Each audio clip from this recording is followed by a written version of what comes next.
Ladies and gentlemen, welcome to the first set of day number 4 in the $100,000 N4C Main Event Swiss stage. We are starting the day with a set between LucifroN and DeMusliM. Spawning in on the left side of the map, we are going to have DeMusliM playing as the Chinese in blue, and on the right side, we will have LucifroN playing as the English in red. The map we are starting with is Altai, and as I said, it is going to be left versus right, of course. LucifroN is on the right side with the red, and on the left side, you will have DeMusliM playing as the Chinese in blue. Both of these players are currently standing at 1-2 after 3 sets played and are currently at the lower part of the Swiss bracket. So whoever loses today is likely going to be fighting for his tournament life tomorrow in the final round of the Swiss stage. While LucifroN had a rough opening to the tournament by losing the first 2 rounds, he successfully redeemed himself by taking down Viper yesterday. Meanwhile, for DeMusliM, he opened the tournament with a victory against Viper, but after that, he lost the 2 following sets to Marine Lord and Mista, and especially the set he lost against Mista was particularly painful. It was a great set, and I definitely recommend you to watch it, but it was definitely painful to lose that for DeMusliM. So Chinese versus English, 2 traditional Altai civilizations we're looking at here on this map. As you could see for a brief moment that DeMusliM was quite successful gathering sheep, which is a big accomplishment given the fact that he's only playing with 1 scout. Also, 1 scout is utilized by LucifroN, so there isn't really a huge rush over here for the sheep. Both of the players are taking their time collecting the herdables.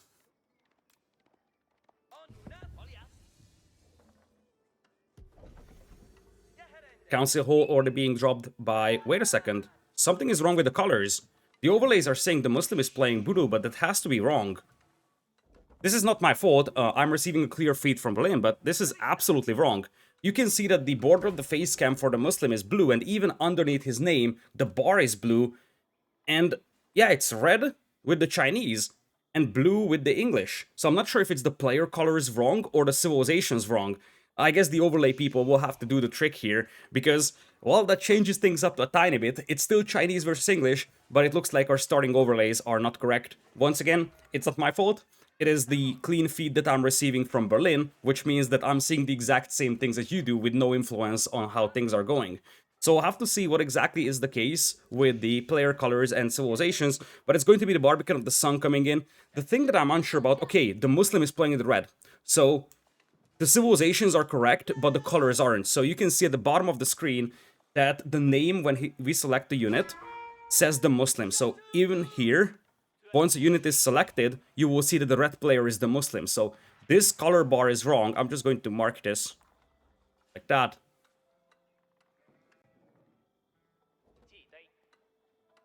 Okay, that's how we're going to operate for the time being, so that you guys know what's up. I'm hoping that they will fix the overlay, but we'll have to see about that one. Not exactly sure what happened over here, because so far it worked so well, but I guess this is our makeshift solution for you to see who is who. Okay, there it is. So now LucifroN is playing blue, he's English on the left side, and DeMusliM is going to be playing as the red Chinese. I do apologize for that. I also got tricked by the overlay, because so far it worked perfectly fine. So anyways, LucifroN is playing the English, DeMusliM playing as the Chinese here. You see, quite heavy on the lumberjacking is LucifroN, and there is going to be a forward villager sent away. This is a little bit of a risky call if you think about that, because there's absolutely no escort to this villager. But especially if you're confident that your opponent is playing with 1 scout, you can justify this, because what exactly is your opponent going to push you with? What exactly is the unit that would harass that villager? Nothing. If there are 2 scouts, it's a little more risky, but it's a gamble, but it's a wise gamble, I would say, from LucifroN, because it's very unlikely that this villager gets intercepted. Even if it does by 1 scout, that 1 scout won't really be able to kill it. So this is a clever move by LucifroN, and by sending that villager earlier, he's guaranteeing that this tower goes up in time. Now, DeMusliM was very successful gathering sheep over here, but for now he's gathering from the deer carcasses underneath that mill. And he's dropping a stable. That's a traditional Chinese opening against the English. You know that the longbows are coming, so you're trying to respond with the horsemen. Now, as a response to the horsemen, of course, the English player should start adding spearmen. I'm fairly certain that LucifroN is already thinking about adding a barracks for himself. Currently he's sitting at 111 wood, so he could afford a barracks very soon. And looks like the longbows will be spotted. Longbows get some shots out on that scout, but ultimately the scout will be able to retreat. Bit of a harassment coming in here from LucifroN. You could see for a brief moment that DeMusliM is still mining gold quite heavily, which means that he's probably thinking about a fast Song Dynasty over here. Here comes the first horseman, and those longbows will be pushed back into the range of the tower. Now LucifroN gets a full confirmation that his opponent is going for horsemen, so he's going to have to react to that with spears.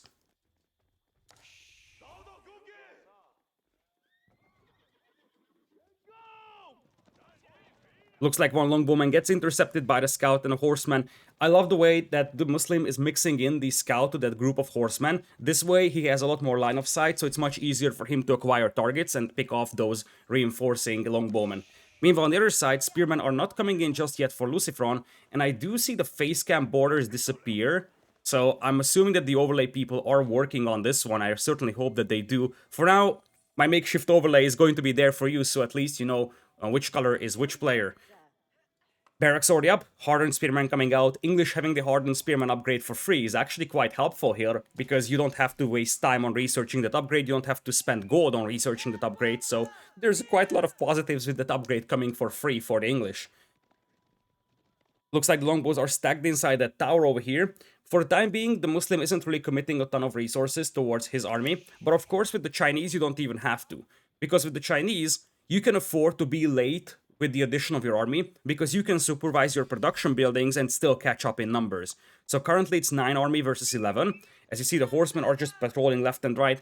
At this point, DeMusliM is just trying to keep those longbows at bay, and for the time being, he was successful doing that. Now the villager is still up front over here, so we could see a second tower being dropped, and there goes the Imperial Academy. So indeed, Fast Dynasty coming in here for DeMusliM, and once he gets to Song Dynasty, he can start building up an eco lead with the Chinese here. Now, it's worth noting that the stone mines over here for DeMusliM are quite bad. Look at this, this is one of his stone mines, the other stone mine is over here, so he's not going to be able to mine stone at this point, which is a little concerning for a player that plays Chinese. Because in many cases, you would expect the Chinese player to just try to go Song Dynasty 2 town centers. That might be a little risky against the English. I would think that 1TC Song Dynasty into a semi-fast castle palace guard play makes more sense. But it's not unprecedented to see the Chinese going 2 town center Song Dynasty against English here by any means. Archer range being dropped, and now DeMusliM will have 2 options to go for. He can go for archers or he can go for the Jugenu once he gets the Song Dynasty. He hasn't started making archers, so it's possible that he's thinking about the Jugenu, and it would be an intriguing choice. But those units cost gold and he abandoned his gold mine, so it seems like he's just going to play traditional archers, or at least I would be surprised if he added a ton of Jugenu. But it looks like he is. And he's got the tax gold income, so he can afford to get some Jugenu out on the field without major problems. He doesn't have access to his gold mine currently, however, and you see at the left side of the screen, in the queue of DeMusliM, that Jugenu are being queued up. Now, those units are quite scary, especially once you get to large numbers. In low numbers, they're not spectacular, especially against the longbow plus spearman composition of the opponent, and it looks like the horsemen will be launching a counterattack over here against the base of LucifroN. So one of the problems that the English can have here is lack of mobility, and this is something that could be exploited by the horsemen, especially given the fact that LucifroN isn't really walling up. So if he had some walls up front, it would make it considerably more difficult for DeMusliM to get some raiding damage going with those horsemen. Now, because the front of the base here for LucifroN is open, you could get some raids going, especially this angle is that you will have to look into.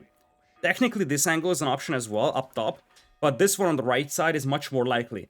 It's a short path to travel, and you also have to consider that the gold mine of the opponent is over there. Oh, longbow's charging in now, and it looks like DeMusliM wasn't prepared for this one. He did not think that his opponent is going to do this one. He's going to lose one villager. A lot of lumberjacks are now idle. Town center garrison will repel the attack for the time being, but that was one villager picked off. Meanwhile, however, his horsemen were tempted to launch a counterattack. Now seeing LucifroN's attacks intensify, he's just going to send the horsemen back. So as I said, the gold mine is on the right side here for LucifroN, and you definitely have a window to hit the hunters as well if you come in from the right side. So there is definitely an appeal to just launch a counterattack with those horsemen, but it's a little risky, because of course if you do that, you are risking your entire base, and now LucifroN sees these horsemen in the middle of the map, so LucifroN knows that DeMusliM doesn't have a ton of forces back at home, and if he wants to push this one, now would be the proper time. Love the effort from LucifroN to start mining stone and get the arrow slits upgrade on those towers, because those will give him some extra firepower to work with, as it looks like now the cavalry will be combined with the archers. The Jugenu are coming in, but they're a little off-positioned, I would say, compared to the horsemen, and now this is a terrible fight for DeMusliM. He's running into the spearman, and he's going to be forced back quite rapidly here. The Jugenu were just unable to link up with the horsemen, and this is a price that DeMusliM is going to pay for that. One horseman going down, some other heavily damaged. Looks like we're in for a big battle, however, and you have quite a lot of those Jugenu coming in here. Spearmen, however, still full HP cavalry trying to surround all of those longbowmen, but the spearmen are still doing a great job repelling the cavalry attack. Looks like DeMusliM has the critical mass, however, he's surrounding the longbows, picking off all those retreating longbowmen, and the spearmen are struggling to catch up with the horsemen. This is a great fight for DeMusliM. As the spearmen were chasing the horsemen, he just used the Jugenu to pick him off, and suddenly he's got 25 army against 18. This is the power of the Chinese, the ability to supervise the production buildings and just flood out some Jugenu and horsemen. You could see for a brief moment that both the stable and the archer range are being supervised, and now the Muslim is leading in terms of military, and he's got the Song dynasty as well, which means that he's going to take over in terms of economy as well. Next step for him, of course, is trying to burn these towers down, which will be a bit of a challenge given the fact that they already have arrow slits, and you see a fortified tower upgrade coming in as well for LucifroN. It's right there on the right side of the screen. So that is the upgrade that he's waiting for. That's going to make it much more difficult for the Muslim to burn down these towers. So the Muslim's window is slowly closing to burn down those. It looks like one of those towers is already fortified. And you see it's going to take quite a lot of punishment before going down. The Jugan will help quite a bit here. But of course the main damage dealer is going to be the horseman. The villager does get intercepted, which is a big win here for the Muslim. Because this basically means that LucifroN won't be able to drop additional towers up front over here.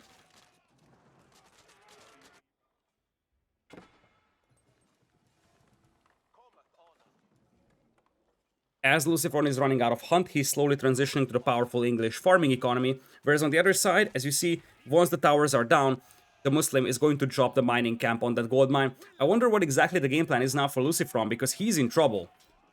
His initial push failed, and the big problem with the English is that if you lose a big ball of units, it's very difficult to rebuild it. The entire concept of playing English relies on having a lot of spears and a lot of longbows in Feudal Age. But if you lose, let's say, 10 spearmen, 10 longbows, your force will be substantially smaller, and it's going to be difficult to get to that critical mass of longbows and spearmen that can just take out any army. You do have Wheelbarrow in as well for the Muslim. That is an upgrade that's just now coming in for LucifroN. He has a blacksmith going as well, so LucifroN is grabbing the ranged attack upgrade. He already has ranged defense. No blacksmith upgrades in just yet for the Muslim. Instead, he's purely focusing on the army numbers, and his army is growing in numbers quite rapidly. 22 horsemen, 20 Jugenu. He's getting to that critical mass of Jugenu where he's got enough to just dive in and pick off the spearmen, basically completely ignoring all the longbowmen fire. Because if you only have a couple of archers, the longbows will focus them down, and you will lose them before you could pick off the opponent's spears. But when you have this many archers or Jugenu, they can just pick off the spears no matter what, simply because they can afford to sacrifice 10, 15 of them for the sake of picking off all the spears and then having the horsemen kill the longbows. 2 battering rams were made by the Muslim. He just now finished siege engineering, and he's going to try and push that tower. He's gonna have to fight this army off, however, because he doesn't want to lose those battering rams. Here comes the cavalry charge, and LucifroN is realizing that he's got no shot at fighting this one. He's tempted to do it, however, but I don't think that this is a fight that he can win. 48 army versus 34, as the first tower is being set on fire. Longbows are trying to pick off the Jugenu, and the spearmen do brace against the cavalry, but the numbers are just overwhelming over here for the Muslim, and he's getting a perfect surround on the forces of LucifroN. That is an absolute massacre. The spearmen are doing their best, but even with that, it's going to be insufficient. It's far from being very efficient here from the Muslim, but the thing is that he's going to do enough to repel this attack for the time being. It was very ineffective, in fact. I expected the Muslim's army to be way more effective in this battle. In the end, he loses quite a lot of horsemen. He's going to clean this up, so I think this is still something that's worth it for him because he needed to secure that gold mine. But this fight could have been way better for him. It's not like he microed those horsemen that much, to be honest. I feel like if he just run in circles around that army with the horsemen and then uses the Jugenu to focus down the spears, that would have been better. He kept all of his archers alive, but lost most of his horsemen, which is not the best thing that can happen to you. It's better probably to lose the archers and keep your horsemen alive. As I said, it's not the end of the world here for the Muslim, because his army is still fairly large, 24 army versus 14, but you have to consider the fact that he lost quite a lot of expensive horsemen here. He's currently sitting at 57 villagers over 46, however. Food income, however, is way better for him, and that's a big thing. LucifroN is still adding those farms, whereas for the Muslim, his food eco is still great, which means that he can reinforce his army with more horsemen quite easily. The Muslim does have the ranged attack and ranged defense upgrade on his units. Same thing over here for our blue player LucifroN. And on the right side, we're going to see those Jugenu crawling up. Here's the problem now for LucifroN. How is he going to stop those battering rams without anything that deals with archers? The answer is going to be horsemen. But here's the problem of the English. Unlike the Chinese, they can't just supervise their stables to suddenly pop out 10, 15 horsemen. They will need to wait a lot until they have a good number of horsemen over here. Mostly Jugenu is the unit composition now for the Muslim. He's got a couple of horsemen here, but it's all about those rams that are ready to take down buildings. Looks like the Muslim is going to call off his forces. He may have spotted the stables, and if he has seen them, he knows that he doesn't have the forces to fight that. He's actually going to call off his forces for the time being. Only longbows in this army here for LucifroN, so this is an army that he could potentially pursue with more horsemen, but he's waiting for reinforcements to arrive and he's dropping a second town center. I didn't see him mining that much stone, but it looks like he was quite active doing that recently, and he's going to capitalize on his map control, secure a forward town center for himself, and with that, now he's playing on 2 town centers. He's got quite a lot of resources, and he's getting ready to get to Castle Age. So as I said, Chinese is basically a civilization that does 3 things, and you only shuffle the orders. Song Dynasty, 2 town centers, Castle Age.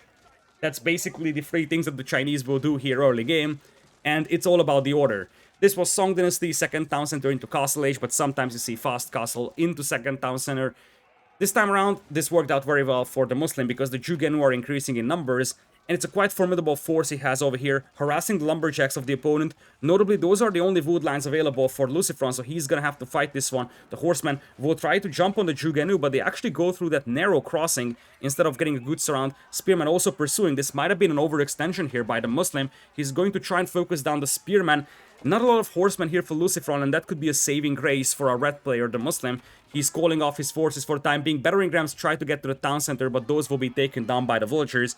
And as things stand, it looks like the Muslim will be able to retain most of his numbers over here. He gets rid of the cavalry, and now his own cavalry is coming in for a charge. No spearmen on the battlefield for LucifroN, so in just the blink of an eye, he's going to get forced back into his base, and suddenly, I don't think that LucifroN expected this fight to go this badly for him, especially with the Muslim getting to Castle Age. This is looking really grim right now for LucifroN, because he's barely holding off this Feudal Age army over here. Imagine what will happen if the Muslim appears with a bunch of Palace Guards, because that's going to be the unit of choice over here, although I'm seeing Nest of Bees and more Jugenu being added. But ultimately, if the Muslim starts adding Palace Guards, that's not a unit that LucifroN has answered to. LucifroN would be able to answer that with men-at-arms, but Feudal Age men-at-arms won't work well here, and he's far away from Castle Age.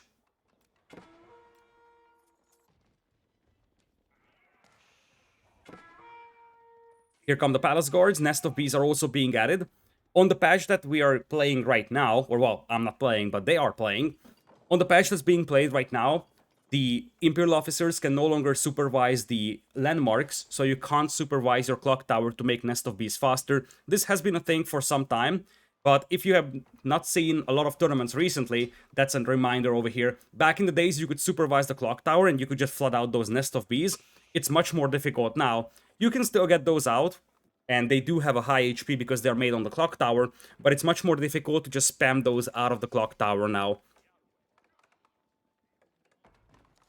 LucifroN knows fully well that he's not gonna be able to hold off this army for the time being, and he's just walling up. The good news for him is that his English food eco is now kicking in thanks to the farms, and as you see, he's getting close to Castle Age himself. I think he just clicked up. There is going to be some horsemen harassing the Imperial officer out there on the north. This could be a nice pickup, but it looks like the Palace Guards are coming in to save that officer, so with that, the horsemen will be repelled.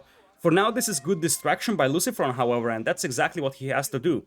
Distract the opponent, buy himself some time to get to Castle, because once he gets to Castle Age, if he's seeing his opponent go very heavy on the Palace Guard department, he could think about crossbows, he could think about his own men-at-arms to deal with that. For now, he's going to clean up with one horseman, the second one gets away for the time being, and I do see barracks being added. So it's going to be about the men-at-arms. He also has 2 stables, so knights are not impossible either for him. Currently, LucifroN is behind by 30 villagers, but you also have to keep in mind that he's going up with the King's Palace, which means that he will have 2 town centers to work with. He is going to be able to catch up in villagers at some time. Obviously, Song Dynasty 2 town centers is still faster villager production for the Muslim, but the Muslim will stop at like 100, 150, 120 villagers. And for LucifroN, at some point, he's gonna be able to catch up to that. He still needs quite a lot of time to wait until he gets back in terms of villagers. But looks like the Muslim is just digging in trenches, dropping some stone walls in the middle. In Feudal Age, Stone Walls are banned in the tournament, but in Castle Age they are allowed, and he's going to start fortifying the middle, and that is quite a lot of villagers being pulled. Is that a forward castle? You bet it is! You bet it is! And for a brief moment I thought DeMusliM is just going to sit back and play defensive, but boy oh boy is he not doing that, and I think this castle is completely unseen by LucifroN. Think about it. What would he have vision with on that position? He doesn't have a tower, town center's line of sight is very far away from that, no units are looking at it. I think that LucifroN has no idea about that castle. He sees the army, he's waiting for his upgrades, but by the time he's realizing what's going on, he's gonna have a castle in his face, and that's a very powerful castle because it has hand cannon emplacements instead of arrow emplacements. So this is an even more powerful castle than what you would see, and the big thing with the Chinese castle is that because it has the hand cannon emplacements on them, it's very effective taking down rams, so you can't just ram push it. It's possible to take it down with rams, but it's much more difficult than taking down a castle from other civilizations. Two Nest of Bees rolling up over here. You gotta be very careful here if you are LucifroN. Looks like the infantry is trying to charge in over here. Palace Guards will shield the Nest of Bees with their own bodies here. For now, the Longbows aren't really doing much against the Palace Guards, and you see these narrow choke points are helping a lot for those Nest of Bees. They're opening fire on the infantry over here, as it looks like they are really struggling to get any damage done over here. Those projectiles are basically just disappearing as they appear, but now they are opening up against the longbows, and you see DeMusliM is doing an exceptional job just shielding those Nest of Bees away.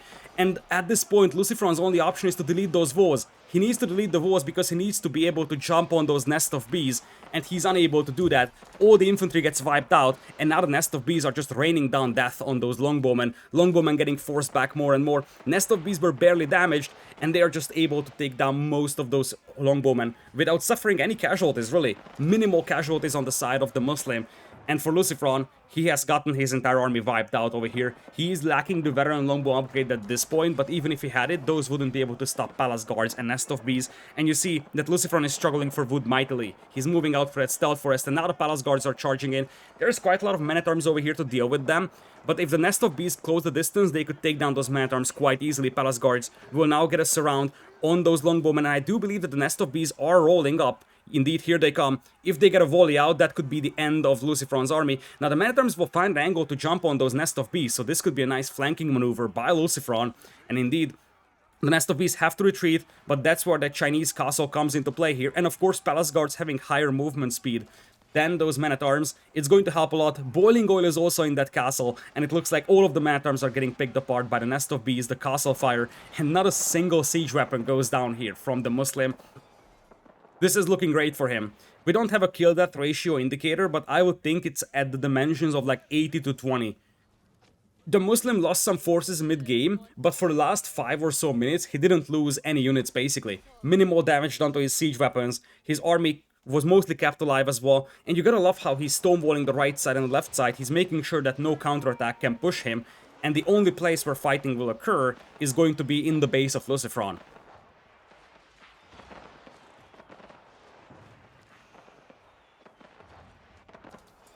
Battering ram now added by DeMusliM.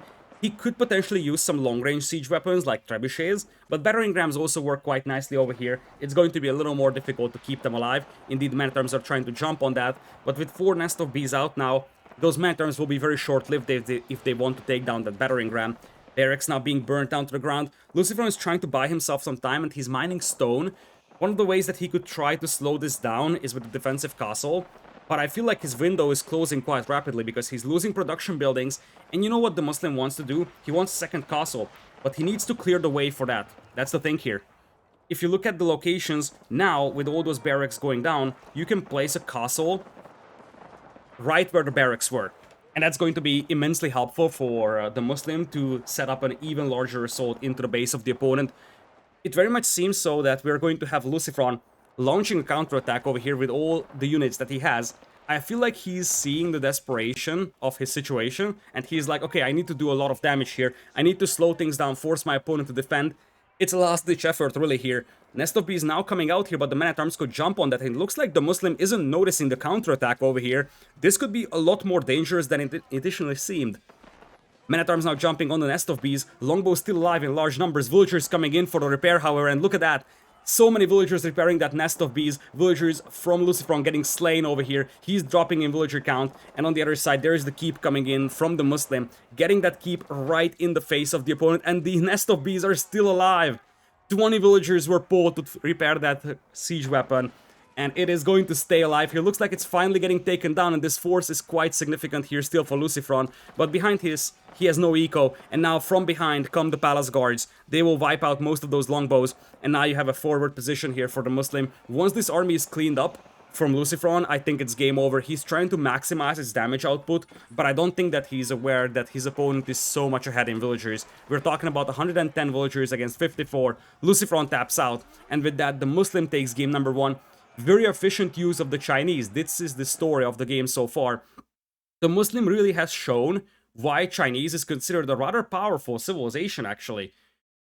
It is a civilization that's very much underappreciated, mainly because if you think about it, it's a civilization that doesn't necessarily excel in anything, but it's a very versatile civilization, and used well, it is a very dangerous civ as well, especially on these slower paced maps, and DeMusliM has shown us how to use it very well.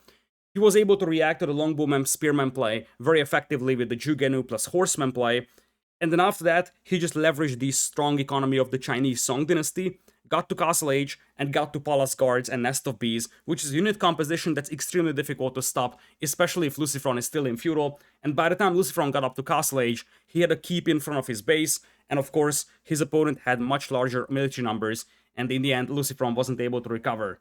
And with that, you're going to have DeMusliM take game number 1 here with the Chinese, whereas on the other side, you will have the English going unavailable now. It's a loss here for LucifroN.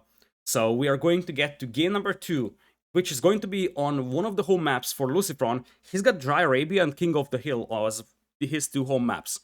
These are very much different maps. King of the Hill, of course, much slower paced, French heavy, Mongol heavy civilization or map. Delhis are the global bans, so the players won't be using Delhi here. French Mongols could be a thing for King of the Hill, and for Dry Arabia, probably similar civilizations, maybe something like Abbasids could be popped. Curious to see what LucifroN chooses to go for, because he's got 2 massively different maps to choose from, and I wonder if he will just go Arabia, or he will try King of the Hill first.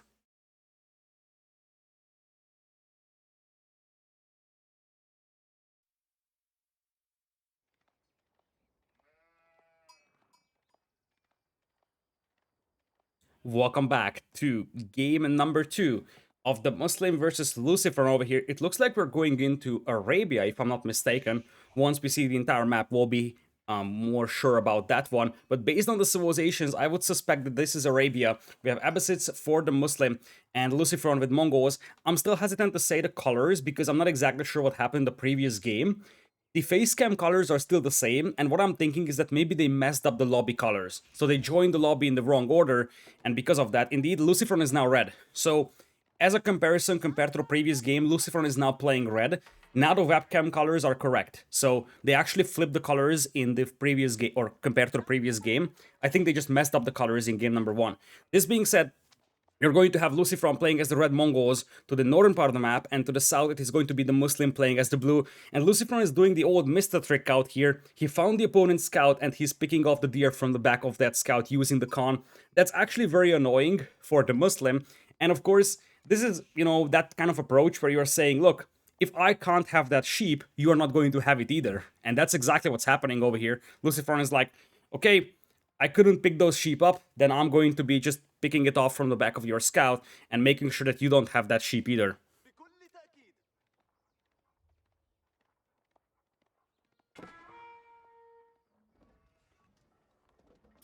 Looks like the Khan is going to find the base of the DeMusliM over here.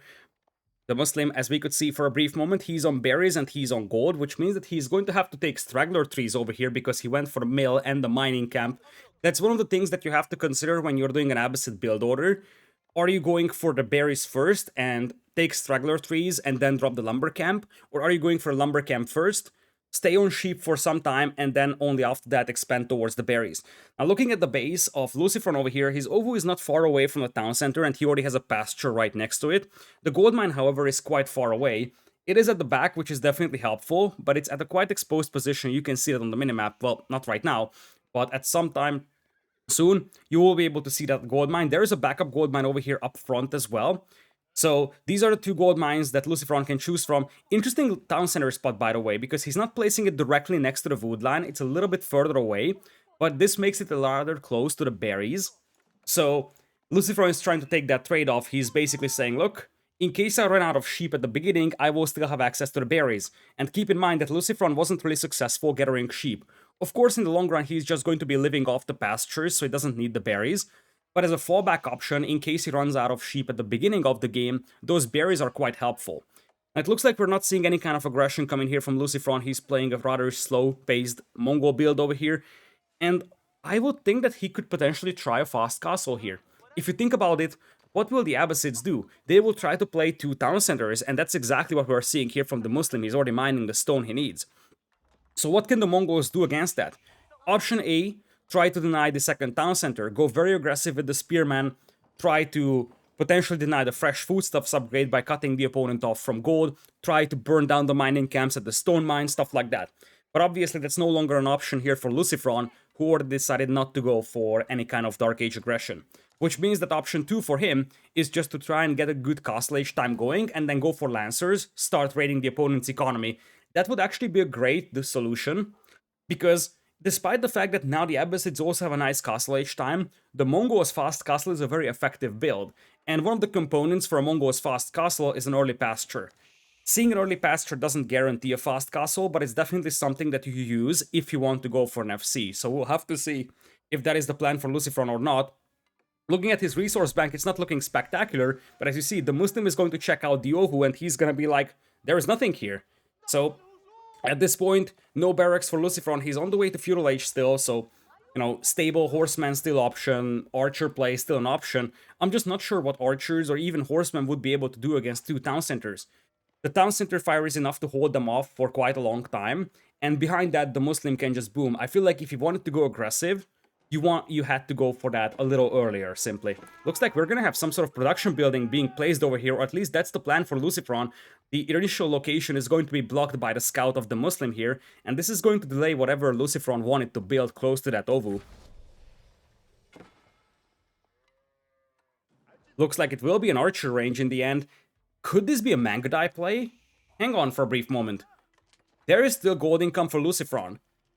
If he just plays pure foot archers, it would be a very surprising and somewhat unconventional build order, because the eco balance is not something that's really reflecting just an archer play here. The Khan almost gets taken down by the town center fire. For the time being, it is just going to stay at the back of the wood line harassing the villagers. It's not going to be able to kill any, but it's going to continuously harass those. There's a stable as a reaction to the archer range, and as I said, I get the feel that if LucifroN just goes for pure foot archers, this eco balance is a little off. He's still mining gold quite a bit, but it looks like it's going to be spears and archers. I think this is a decoy. If you could see for a brief moment, unless the overlay is wrong, these are not double-trained units. If these are not double-trained units, then this is a decoy, because if you really wanted to go for spear archer aggression here with the Mongols, you would do double training on them. We'll have to see if those are actually double-trained and the overlay is just unable to represent that, or those are actually single archers and spearmen being added. Second town center coming in very close for DeMusliM to the first one. This is going to mean that it's a very difficult position to push, because the two town centers can support each other. You can garrison most of your eco there, and it looks like it's going to be double archer training and double spearman. Surprising choice here from LucifroN, because if he wanted to go a little more aggressive, he could have done that earlier. Like, he could have done towers aggression here, and that's very difficult for the Abbasids to stop. So, I'm not exactly sure what he can accomplish with archers and spearmen right now, because he would still need to get the siege engineering upgrade to be able to get any kind of rams going, and right now the opponent's resources are rather safe. He could try burning down the mining camps. That's one of the things that he could accomplish maybe, although he only has 2 spears, so it would take quite a lot of time, but indeed that seems to be the case. Looks like he just wanted to get some archers going to support the spearman in case his opponent goes for a couple of archers, but it really seems like he just wants to do some harassment on those lumberjacks. Now, the wood lines are by far the most exposed resources of DeMusliM here, so he will probably need a defensive tower on those, and that could be the kryptonite here for DeMusliM. If you look at his wood bank right now, he can't really make a defensive tower. He's rushing up some walls on the left side right now, but he needs some kind of protection to that wood line, because if he gets cut off from that, that could be troublesome for him.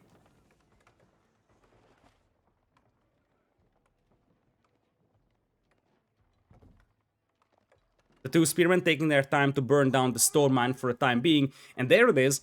LucifroN is going for that castle age. As I said, this is going to be some sort of fast castle build, or at least that was the likely scenario. Looks like he decided to add some units over here, so at least he has some sort of presence. As I said, it could be to a certain extent like a decoy, something that basically makes the Muslim feel like he's actually getting pressured, because if you're not getting pressured by the Mongols here, it's obvious it's a fast castle, and the Muslim can design a game plan for that. But if you're getting pushed by some archers and spearmen, you are not so certain that your opponent is going for a fast castle. So just by having these units over here for the Muslim, or for the LucifroN, excuse me, he's first of all able to burn down the mining camps, which of course helps, and more importantly, he's going to tell his opponent, hey, I'm pushing you, which, once again, disguises the fact that he's going for a fast castle. The only drawback of this one is that he consumed quite a lot of stone going for the archers and the spearmen, and when you try such a fast castle style play with the Mongols, you prefer to use that stone on your men-at-arms, on your lancers. Given the fact that there is no stable yet, it's possible we're going to see just men-at-arms play here, which is a play that I would not like personally. This is a thing that we discussed multiple times during this tournament already, that men-at-arms take a lot of time to get to the enemy, and by the time you get there, your opponent could be thinking about castle age as well. Now, the reason why this could work over here in this scenario is because the Muslim is very far from castle. And the reason why this is the scenario is because LucifroN didn't go for Dark Age aggression. If you just go for this straight fast castle approach over here, as we do have the horsemen approaching the Ovu and potentially endangering it, this could even be the Ovu lost. So you gotta be careful here if you're LucifroN. He's pulling back the spears, however, he should be able to hold that Ovu no problem. Looks like we're going to see a camel archer being added by the Muslim, and he's piling up resources for castle.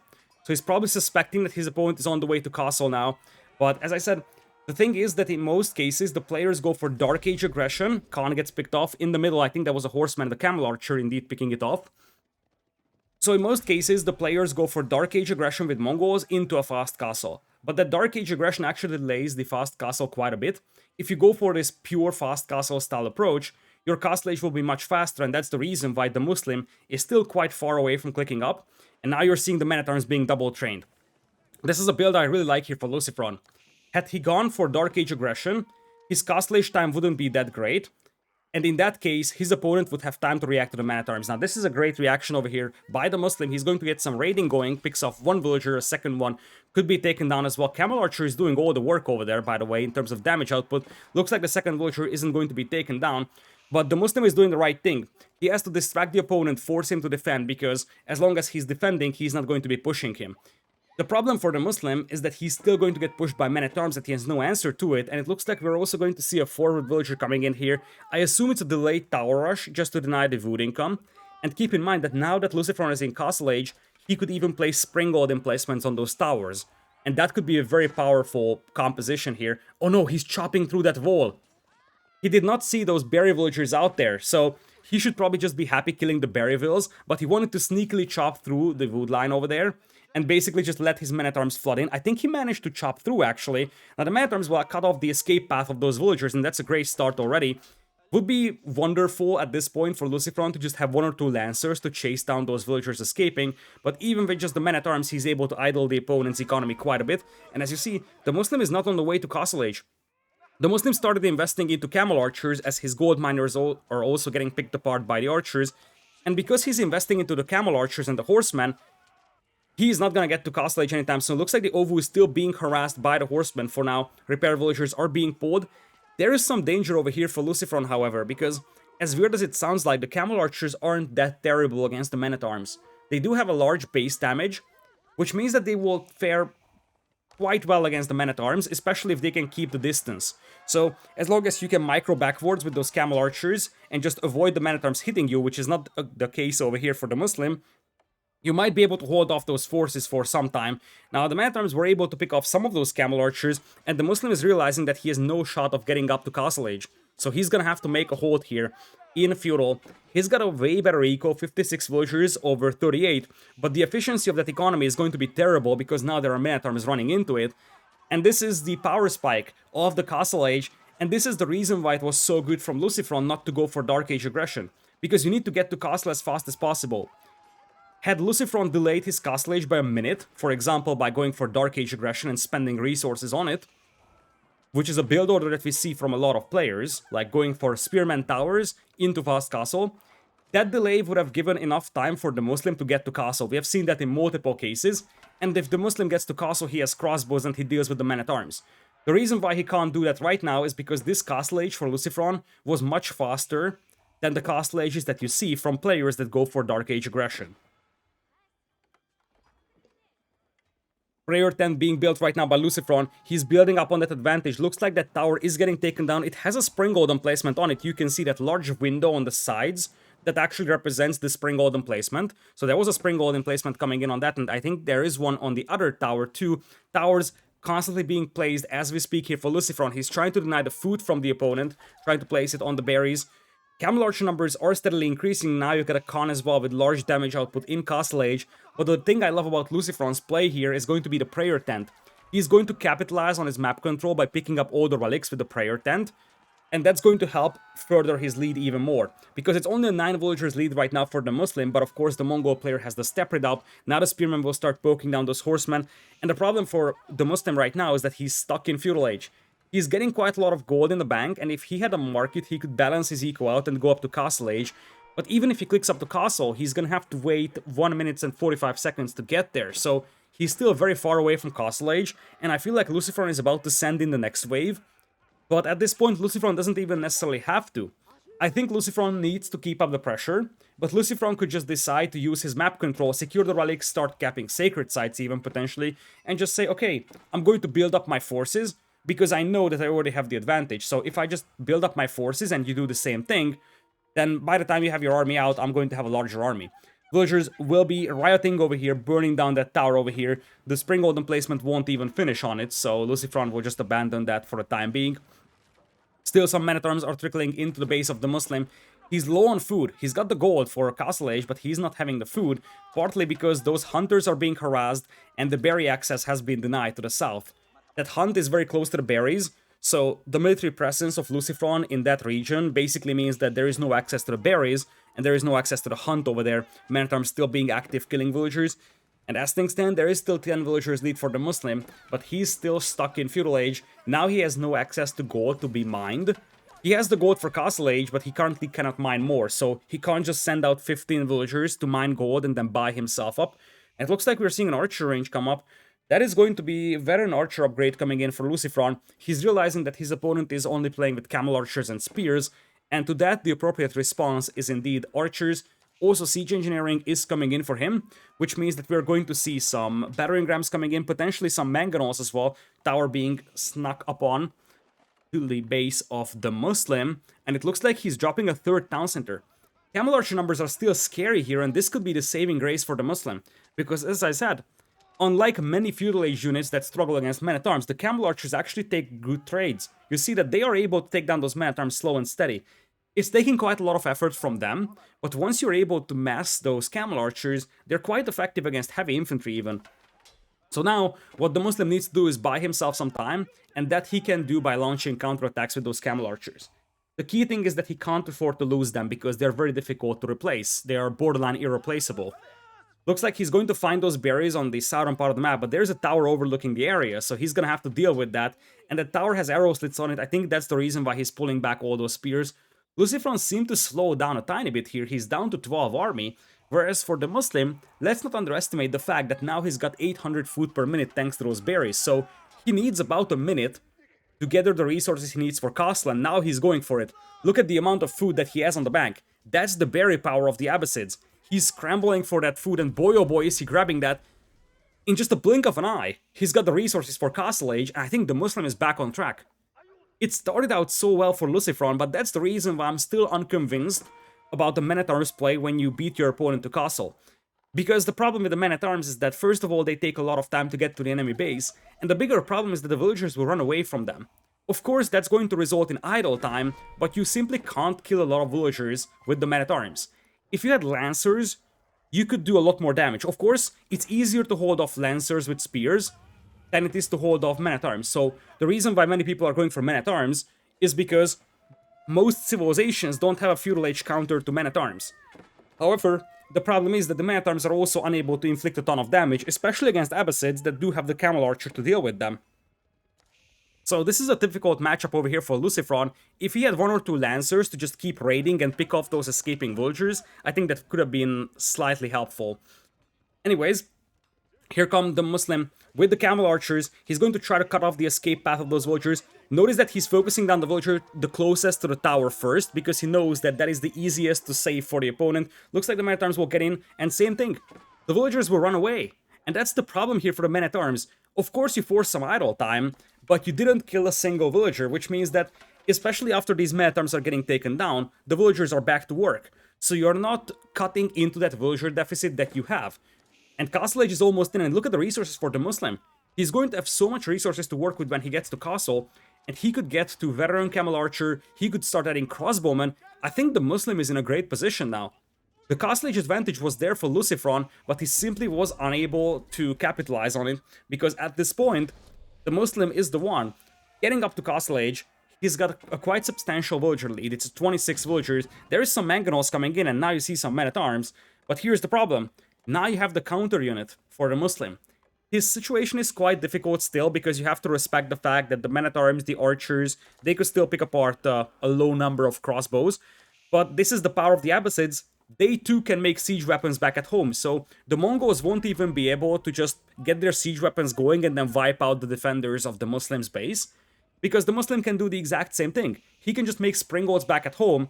Springold Crossbowman here for the Muslim should be able to hold off everything that LucifroN has. Now, LucifroN is trying to capitalize on the map control. You can see that he managed to get 4 relics, which is a great use of his map advantage. And he's also capping the sacred sites across the map. So because of that, I still think that he's in a fairly reasonable spot. But his situation isn't as good as it used to be. Now his opponent has quite a lot of spears.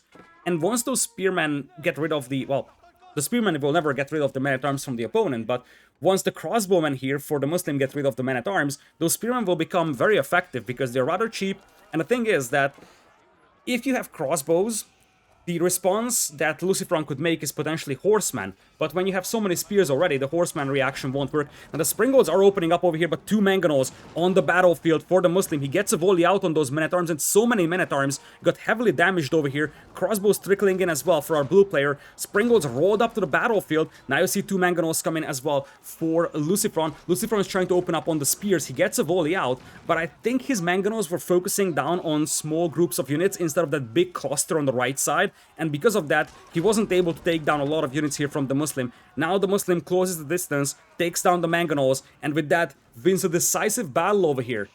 Both players had 2 Mangonels on the battlefield, but the key thing was that the Muslim was able to utilize those to take down the Men-at-Arms. He was focusing on the big cluster in the middle. And while I wasn't watching the Mangonels of LucifroN, I'm fairly certain that those were focusing down on smaller groups of units, potentially 1 or 2 individual units. And because of that, their damage output was much smaller compared to what we saw from the Muslim. The Muslim was able to use his Mangonels to maximum efficiency. He ended up losing them to the Springolds, but those Mangonels accomplished their mission. They wiped out most of the Men-at-Arms, and with that, now the Spearmen can start running up because there is basically no counter unit to them right now. LucifroN is still massing an army over here. You see crossbows, Men-at-Arms being added as we speak, but now the Muslim is at 103 villagers against 62 from LucifroN. And now LucifroN becomes the defender for the first time in this game. 4 relics still working for him, and he has the sacred side, although I do believe that that's a Camel Archer heading to the right side to pick up the other sacred side. So you're going to have the Muslim contest those sacred sides with his Camel Archers, and now the mobility component will be on the side of the Muslim. He can start running circles around the opponent's base with Camel Archers, and he can just start picking off villagers, and that's going to be difficult for LucifroN to deal with because his army has limited amount of mobility.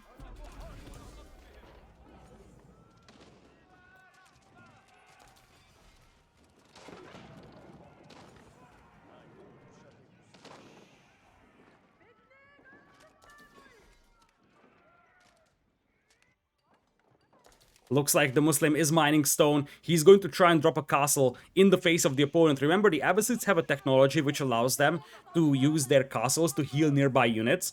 And that's an upgrade that the Muslim used yesterday against Mista. He's got Golden Age Tier 2 right now, though he hasn't gotten the second economy upgrade. The one you can see on the overlay. Oops, you couldn't see it, but the whole, like, second technology was unused. So with that, the Muslim is piling up the stone for a castle. He might not be able to drop the castle right in the face of the opponent, but in that case, he's gonna drop a castle sort of to just control the map, drop a castle somewhere around over here, close to that sacred site, and then use that as a staging ground to assault this base. And then after that, your next step is going to be to flank around with the camel archers, hit the gold mine over here, probe these hunts, but most importantly, probe these gold mines over here with camel archers. Potentially check out if your opponent is chopping wood over here, because you know that the first forest should be running dry. And then as your opponent is distracted dealing with those camel archers going in for the raids, you use that window to get the second castle up in the opponent's face. Castle being dropped in the middle might be overly ambitious though. It looks like the Muslim is gonna get forced back for a time being, cancels the castle, now drops it right next to that sacred site, once again cancels it. Looks like he underestimated the size of the opponent's forces right now, because LucifroN is back to 57 army, and it looks like the entire castle project is gonna be cancelled. Did he lose the foundation? Holy potatoes, did he lose the foundation? He's down to 72 stone. And the villagers are not building a castle. Okay, they're building it. He didn't lose the foundation. For a moment, I got a heart attack there. That could have been a disaster if he loses that castle foundation. And it's possible. If he starts building the castle and those spring golds open fire the moment it started, you can take down the castle foundation because it's still very low HP. And with that, just completely wipe out 800 stone from the opponent's resource bank. Now, that did not happen, and that's going to be extremely important over here for the Muslim, because he now has that castle going for him, and I do believe he's got the healing power on those castles as well. Mangonels setting up for both sides over here. Springolds from our red player, overextending, however. Two of them just went in deep to try and snap the opponent's Springolds, did not focus the Mangonels, and now you see all those blue infantry units wiping out all the Springolds. One of the Mangonels here from the Muslim is still alive, and now the Mangonels of LucifroN are getting pushed back over here. One Mangonel was unfinished on the battlefield. The two operational Mangonels getting taken down by the men-at-arms, and suddenly LucifroN is once again in full retreat mode, and the Muslim almost has enough stone for a second keep here. He was able to repel this attack, and once again the thing was that LucifroN's army wasn't able to prioritize the target, so to say. His Springolds just were sent in to snap the opponent's Springolds, which is a good start to a battle. But since the Muslim pulled back his own Springolds, that basically meant that LucifroN's Springolds pursued those Springolds, and this allowed the Muslim to just jump on them and kill those Springolds with his infantry. And after that, LucifroN had no tools to deal with the Mangonels, and his army just got pushed back by the Mangonels, while his own Mangonels were overrun with infantry. So it's now 51 versus 62 armies still. Still huge numbers for LucifroN, and remember, he's got 4 relics to work with, plus 2 sacred sites that the Muslim never really was successful neutralizing.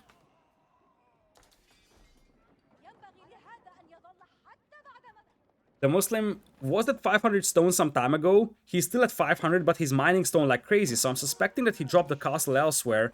I wonder where exactly that castle went. The final relic is within the base of the Muslim, so he should be able to pick it up if he wants to. And there's the second castle, and boy oh boy is that an impactful castle. That's just massacring the lumberjacks of LucifroN, and it doesn't seem like LucifroN noticed it. He's probably too focused on this fight. A Trachean and Trebuchet was dropped in the middle. Looks like we're going to have the Springolds opening fire on the Mangonels of the Muslim, and this time around, it is the Muslim siege weapons that just got baited into oblivion, because they were pursuing those crossbows, and the Springolds just opened fire, took down all 2 of the 2 Mangonels out there. Now the castle here is a little lightly defended for the Muslim, so he's in a bit of a troublesome spot. Traction Trebuchets will take some time to take that castle down, however, and as I said, on the right side, those lumberjacks were getting massacred from LucifroN, and that's something that he did not seem to notice so far.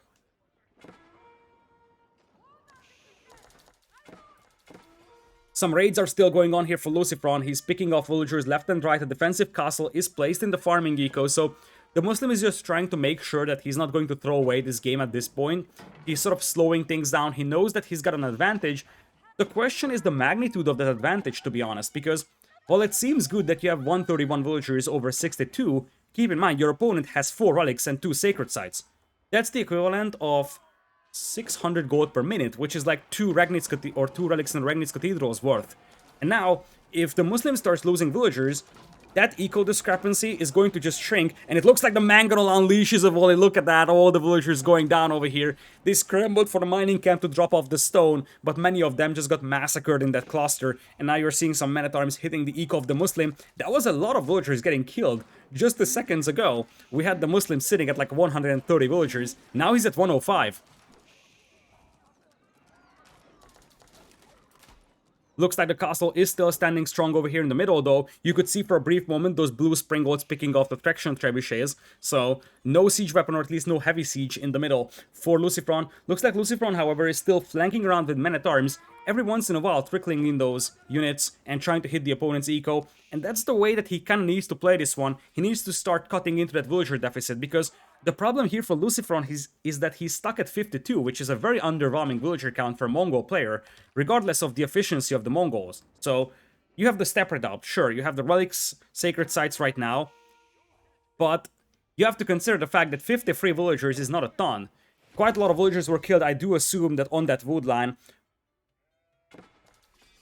Meanwhile, looks like numbers are increasing for both players. 80 army right now for DeMusliM, almost pop-capped versus LucifroN, only sitting at 118 population.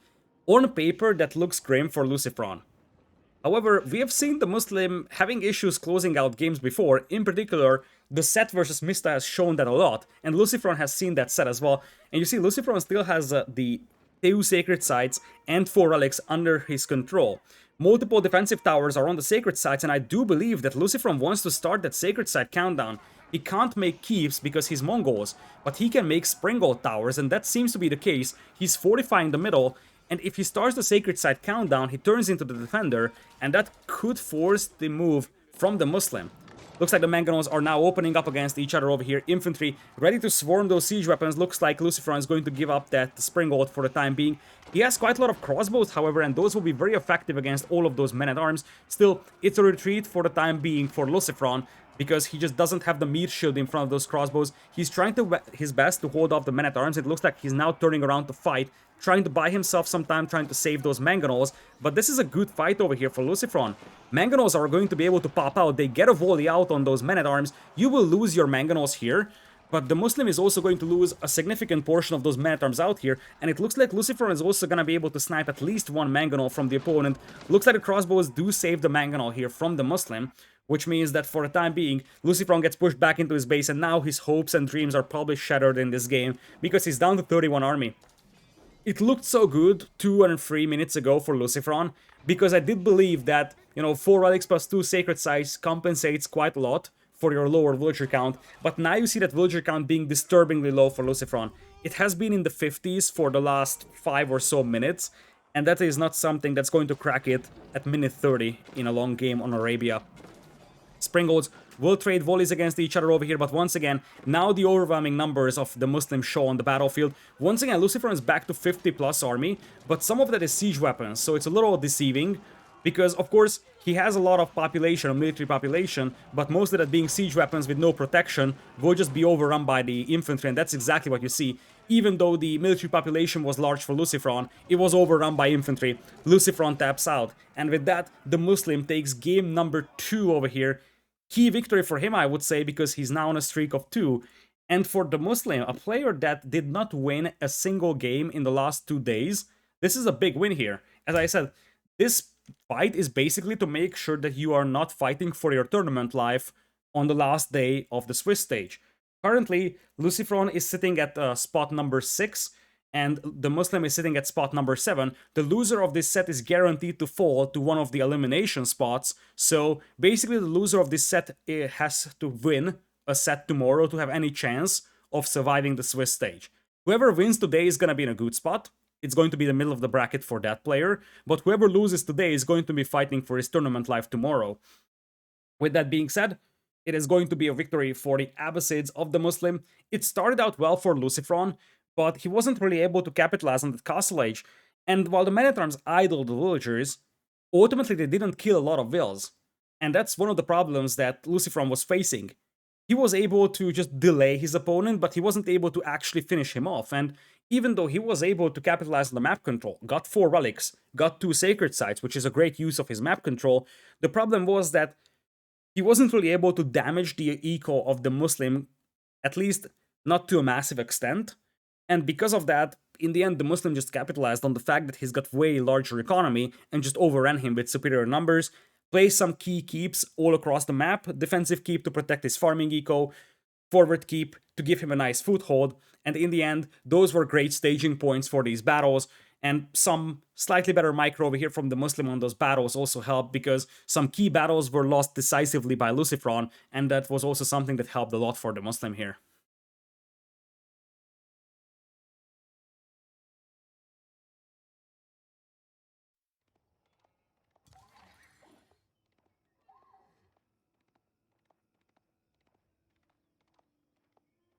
Welcome back to DeMusliM versus LucifroN. We are going to the second home map of LucifroN. DeMusliM moving into match point in a key set to avoid elimination, possibly. We're going to have, in red colors, LucifroN playing as the red French on the left side of the map, and on the right side, this is the time for DeMusliM to pop out his Mongols in blue on the right side.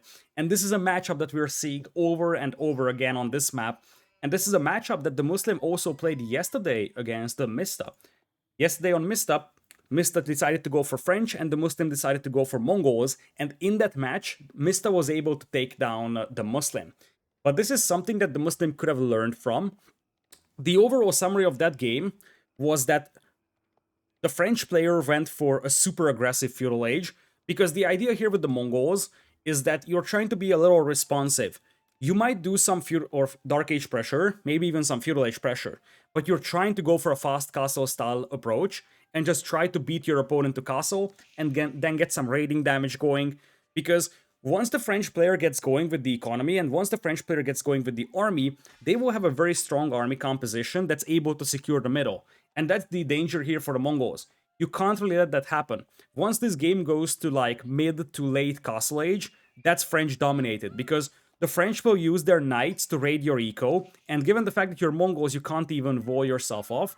And as they raid you and you call your forces off to react to that, they will secure a foothold in the middle, and from that point on, they will just play from a defensive position. And it looks like we're going to have a barracks being placed over here and then cancelled by our Mongol player, DeMusliM. He dropped the Ovu out there. I wonder if that was a decoy barracks, or he just wanted to go for Dark Age aggression, but changed his mind upon seeing his opponent spotting the barracks.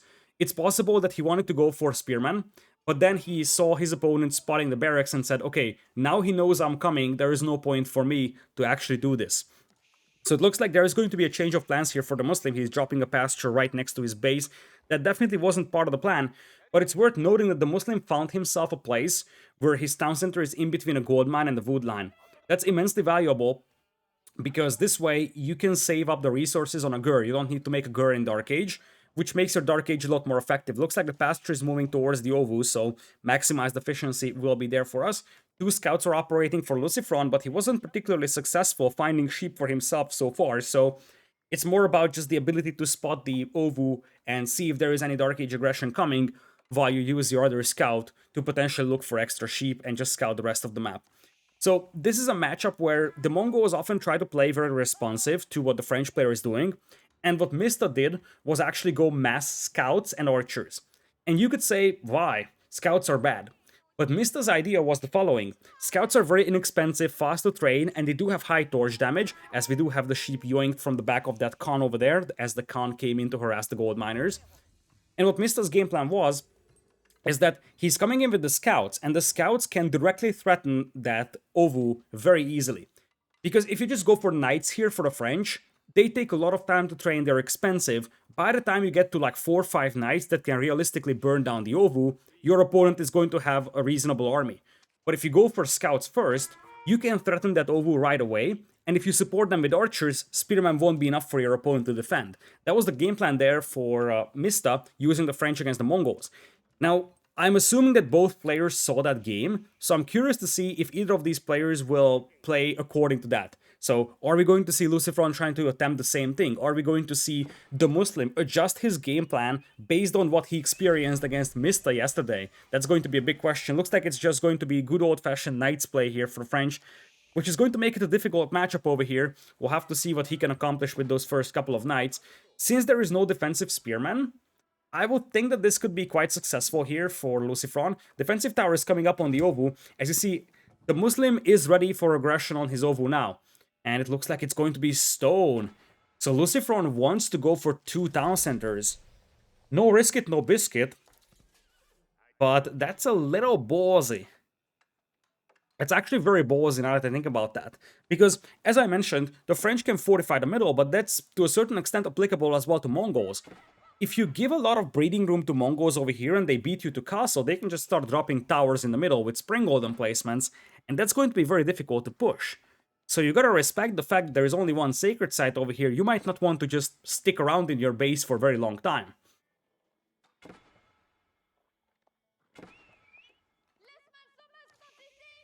Anyway, we have a defensive tower out there, and that's an arrow slits emplacement coming in as well. So the idea here for the Muslim is that he probably just wants to go straight fast castle. He's not making any army. He made a defensive tower just to make sure that he's able to repel any kind of aggression that's coming towards that Ovu. That's the reason why he's going for arrow slits on there as well. First knight approaching, we do have a nice lance charge with LucifroN hitting that Khan. He also managed to swing that sword once, and now that Khan is actually heavily damaged. But the scout gets taken down. That's a big win over there for the Muslim. He was able to weaken that scout and then take it down with the Khan, which means that now his opponent is down to one scouting unit. That one scouting unit is right now up front over here, is just now moving back. It was scouting the base of the Muslim quite thoroughly. And that's a thing that you have to do with the French. You need to know what the Mongols are up to, because if you don't know, you could be in for a nasty surprise. First knight coming in here, but there is nowhere to be found over there, so no damage can be done by the knight, and because the gold mine and the wood line is close to each other, it's going to be impossible to raid either of those for LucifroN. And the thing is that the base, the entire eco of the Muslim is so compact. Look at this. The food eco, the gold eco, and the lumberjacks are on the same screen right next to each other. This makes it very compact and very difficult to raid. New pasture moving up, and I see an archer range being dropped. I would be somewhat surprised to see archers popping out right now. I'm a big believer, so maybe Mangadai, but I don't think so. I'll be somewhat surprised if Mangadai was added here. It's not impossible because Mangadai is a great response to French knights, but I'm not exactly sure what Mangadai could accomplish at this point now, because you're going to have a second town center for LucifroN. Even if you take down the knights, the Mangadai wouldn't really be able to do massive damage on the eco. Let's see what the Muslim has on his mind. There it is. He's going Mangadai. He's going Mangadai. Gotta love that. It's a bit of a cheeky play to a certain extent, but Mangadai definitely have their upsides. People are very annoyed with the Khan harassing their villagers. This is one of the general feedback towards the devs, that the Khan is very annoying to deal with because it's running circles around your base, killing your vills. In fact, there's a dead body to the north of that town center, so there was one villager kill here for that Khan. And basically the Mangadai do the same thing here. But you gotta be very careful controlling Mangadai, because Mangadai are brutally expensive. Even if you do double training, they are costing you a ton of stone. It's going to be a ton of food and gold that sacrifice making Mangadai. It looks like it's not even going to be a ton of Mangadai. It's just going to be 2 of them to respond to those knights approaching. In that case, it's actually quite decent, I would say, as a response, because they can even pursue the knights and take them down. They do have a high base damage, which means that they do pierce the armor of the knights here. So even though the knights are heavy cavalry, those horse archers will do quite a lot against them, and they can run away from there. Oh, the Khan goes down. That's annoying, but not the end of the world over here, at least for now. For the Muslim, definitely frustrating, especially given the fact that this was his only scout unit, which means that now he's playing a little blind at this point. Looks like LucifroN is playing 2 town centers, adding a second stable and the barracks as well. Looks like it's going to be Horseman Spearman, which is a reasonable composition, but it's a little too late for it. And now we're seeing a stable being added by the Muslim. So he wants to go for the Lancers in Castle Age, and I appreciate that. He could also go for the Men-at-Arms, the same approach as his opponent did in the previous game. But as we saw, by the time the Men-at-Arms arrive, your opponent is going to have so much time to react to those, and when the French get to Castle Age, they will just go for the Arbaletrie. Nice move from LucifroN to pull back the low HP Horseman, as he's continuously pursuing those Mangadai with his own. Looks like he's going to have some food issues back at home, however. For a brief moment, you could see the Muslim using one of those Mangadai to block the movement of the Horseman and shield his damaged Mangadai from the opponents, and now he's going to be able to intercept that scout. That's a big win over there for the Muslim, because now LucifroN has no scouting units available either.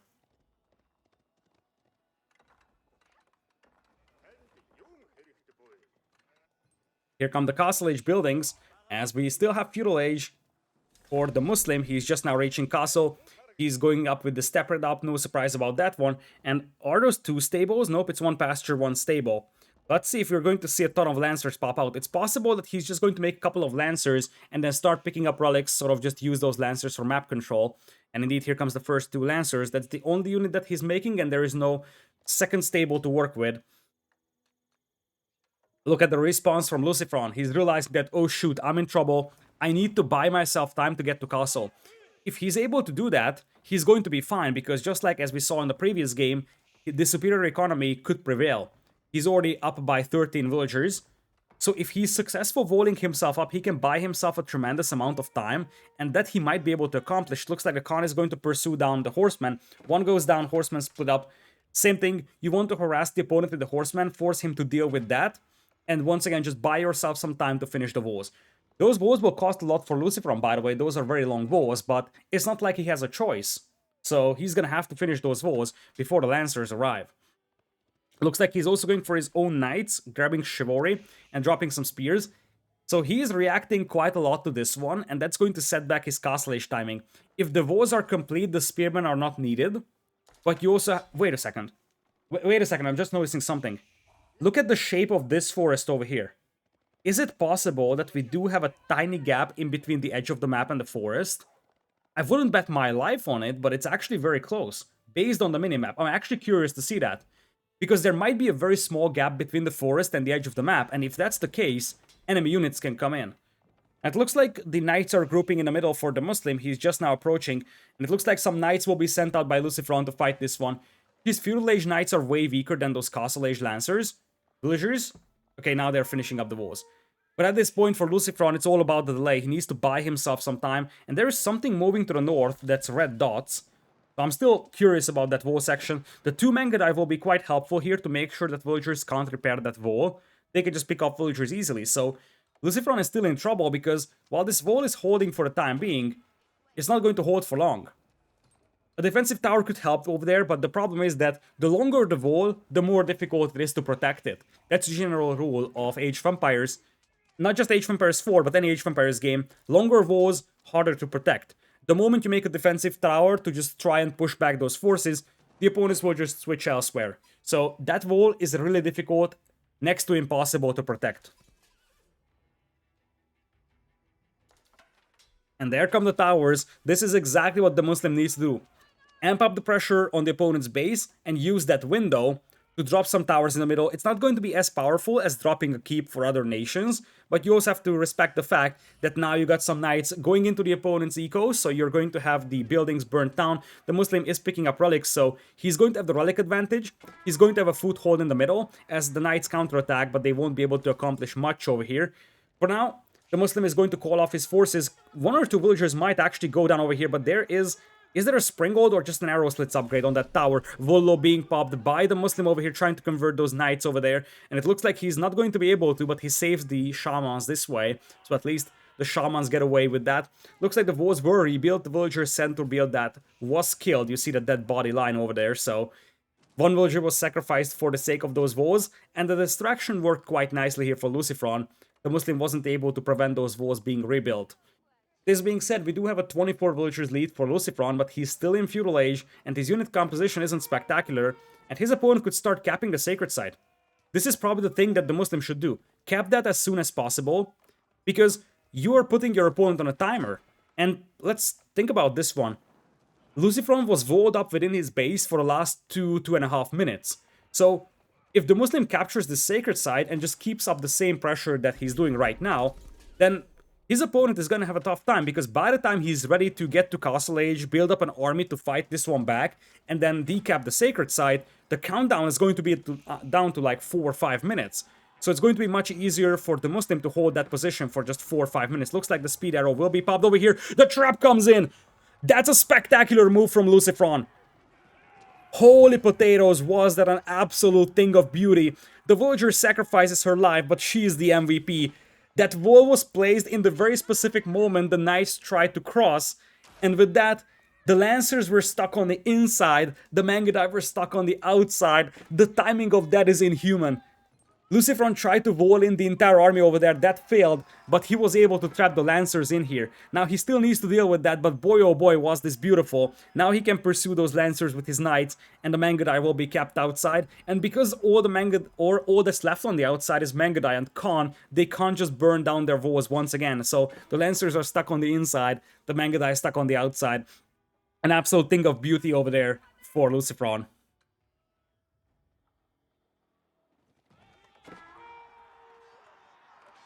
Lancer still trying to find some more damage over here, but ultimately getting cleaned up by the spears and the knights.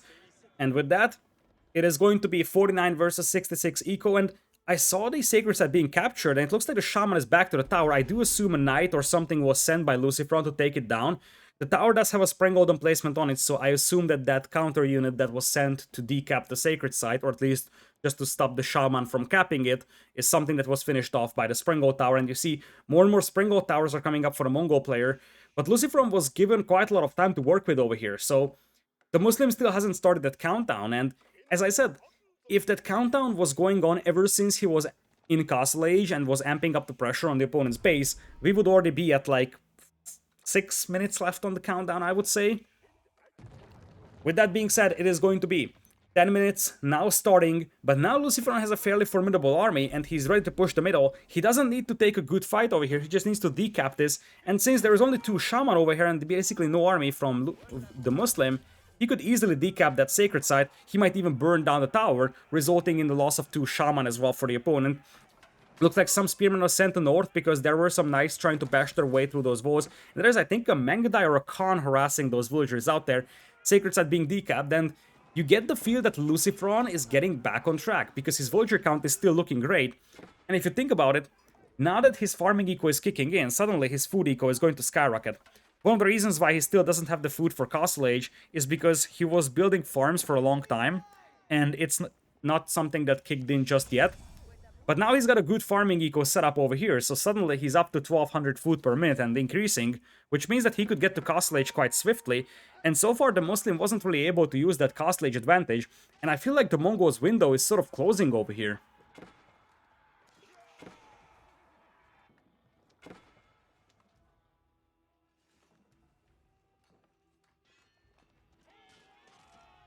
Knights and Spearmen now launching counterattack, and one thing that's missing from the battlefield is army for DeMusliM. On paper he has 26 army, you can see it up here. But I just don't see it on the battlefield, so I wonder where they are. We're seeing some crossbows, and it's a mangonel. But the problem is exactly what I referred to at the beginning. This is the way that Mongols can be torn apart on this map, as Castle Age is coming in with the guild hall for LucifroN. So from this point on, the Mongols are playing with crossbows and mangonels. So the game plan here for LucifroN is very simple. He needs to keep raiding with knights, because look at all these exposed resources. The Mongol player cannot wall himself up, so this is a fiesta for slaughter. You could swing in from this side as well, get some damage done on the food eco close to the town center. And this is going to force the Mongol player to keep a significant amount of crossbowmen back at home. Potentially even forced him to pull back his entire army to defend against the counterattack. And as you do that, you keep raiding those positions, you will force the Mongol player to pursue and defend, and you use that window to drop a castle in the middle.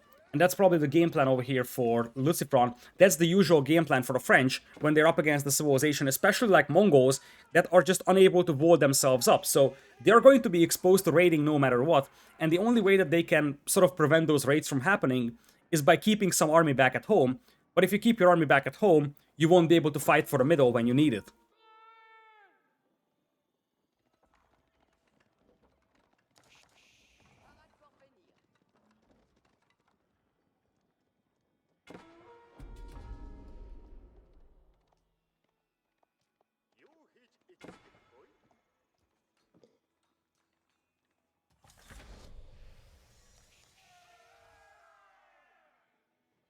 Sacred site captured as we speak. Currently, no one controls it. Villager count, however, looking quite healthy for both players, actually.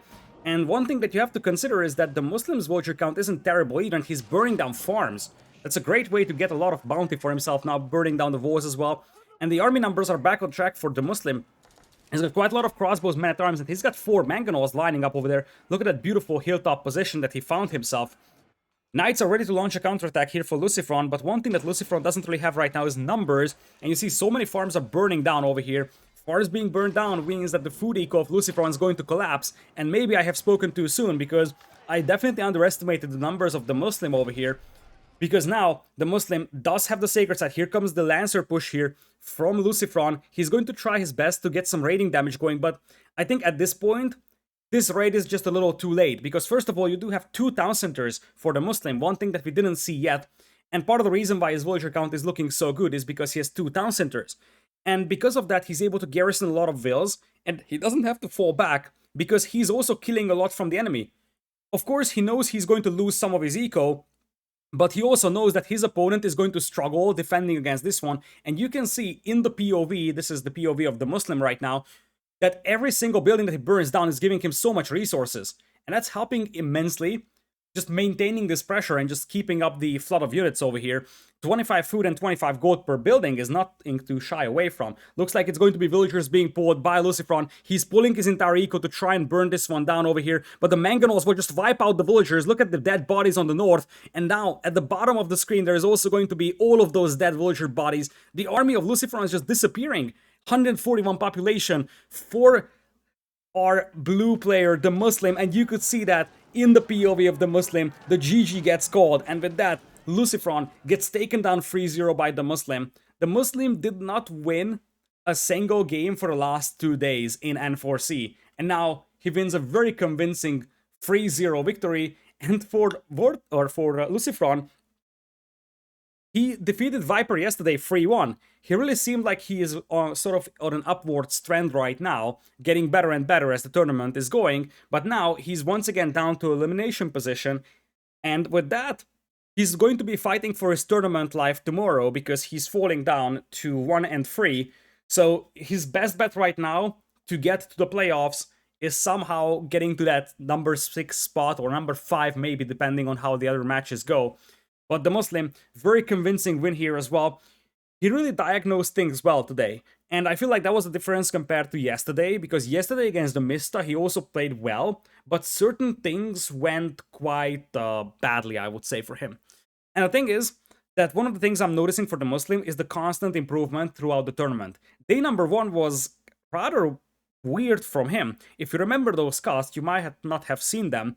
But one of the things that I was sort of pointing out with his gameplay is that he was very stubborn going for a single unit when it comes to unit compositions. Like, there was an Altai game where he was going for longbows for 50 minutes, and despite the fact that there was men-at-arms and whatnot coming against him, he was still staying with the longbows. And that's something that he adjusted. Day number 2 and 3, he was much more responsive, and I feel like today we have seen a very strong DeMusliM. DeMusliM, who was, as I said, very close to an elimination position over here, is now looking like a strong contender. I think if he can maintain this level of gameplay, he actually has a good shot against many players. So now he secures a position for himself in the middle part of the bracket. He's not entirely safe because I think there might be scenarios where he might still fall to elimination position. But one thing is sure, his position is relatively safe right now, and unless a big disaster happens tomorrow, he should be in a reasonable position to at least make it to the playoffs. And for LucifroN, he's gonna have to fight for his tournament life tomorrow, because the only way that he's avoiding elimination is if he delivers a win tomorrow. And the problematic thing for LucifroN is that not only did he lose today, he also lost 3-0, and as one of the tiebreaker criteria is going to be, of course, the amount of matches won and lost. And of course, for this reason, a 3-0 defeat is much more impactful for LucifroN than a 3-2 defeat would have been. So for LucifroN, he needs to regroup for tomorrow, because tomorrow is going to be a big day for him. That's going to be a now or never. Whereas for DeMusliM, he definitely made his position a lot safer compared to what it seemed to be at the beginning of the day. And with that, DeMusliM goes upwards in the Swiss bracket, and LucifroN goes downwards. LucifroN currently in an elimination position.